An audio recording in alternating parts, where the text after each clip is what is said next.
Beauty is a poignant part of the human existence. Millennia have been spent in the quest to achieve the rainbow of dazzling colors and shapes we see in flowers.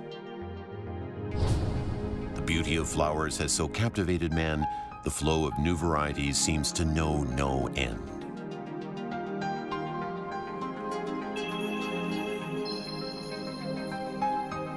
The Lewises are looking for a flower to take home and brighten up their home. A new rose created with the latest in biotechnology. The newest orchid variety.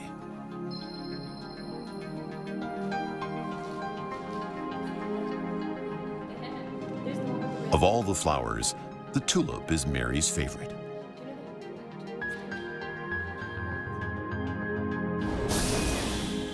This pretty little thing is in fact an enchantress that once even seduced an entire nation.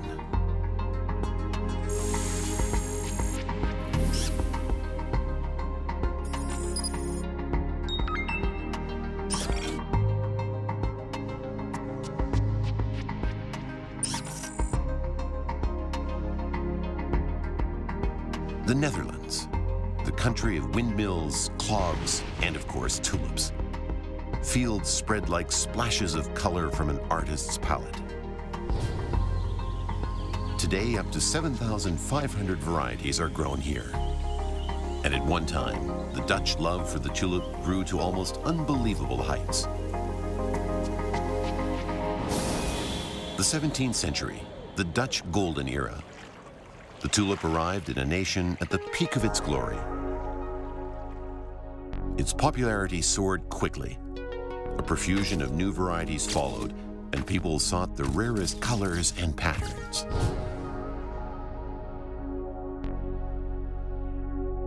Valuable bulbs became objects of speculation. The new futures market began trading contracts for future bulbs. Prices skyrocketed.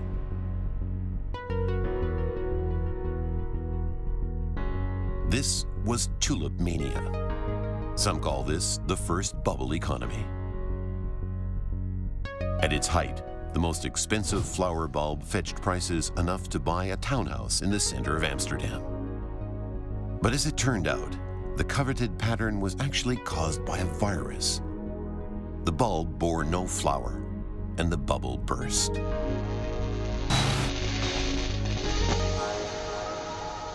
It's like greed makes people do silly things.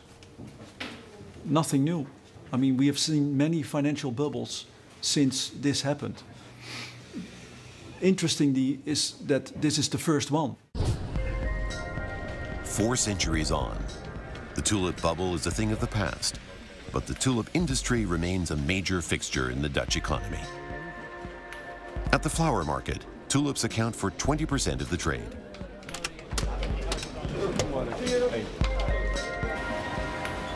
They are exported all over the world, to Europe, America, and Asia.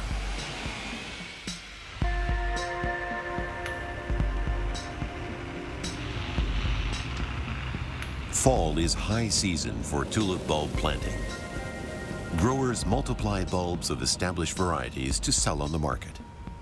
But the industry's incessant search for new flowers knows no end. The next big hit could mean big money.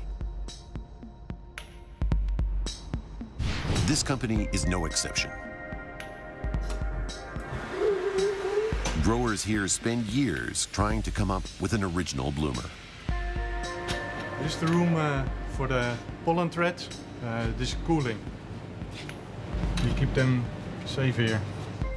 Drawing on a vast pollen stock, they cross and recross countless combinations of shape and color. Here are a few of the company's previous successes. Reds, pinks, and yellows enjoy enduring popularity. Experts are continually tweaking pattern and shape to increase market share. Cross-pollinating can result in a completely unexpected color. Here, that serendipitous moment arrived one day in the form of a green flower. The color has never existed before in tulips. It was a miraculous mutation. bulbs are now being prepared for release on the mass market. Improvements are being made in disease resistance and overall quality. We are busy with new forms and colors, always in search of new things to make our market larger. Particularly this green tulip. We want to make this our image, so that you recognize it as our brand. Also, we need to be sure that the product that we are releasing into the market is of good quality, so that customers come back to us. While the market continues its hot pursuit of the next it flower, another tulip lover has opted to go the opposite way, reviving old varieties. Kees Breed is a former grower with a penchant for historic tulips. I have here a part of my private collection of historical varieties. And some are very special. Others are more common, but there are some varieties which originate in 17th century. Here Kees has dedicated his life to collecting bulbs of flowers that were left behind in a transient market. His private collection now holds over 2,000 varieties. Many are extremely rare. It is arguably the world's largest such collection.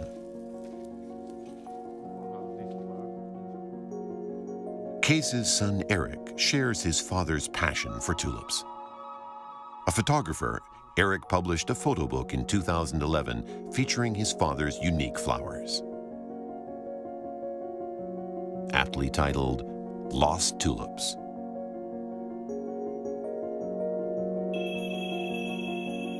In it are some of the rarest flowers, like the Zomerschoen, handed down from the 17th century when tulip mania was in full swing.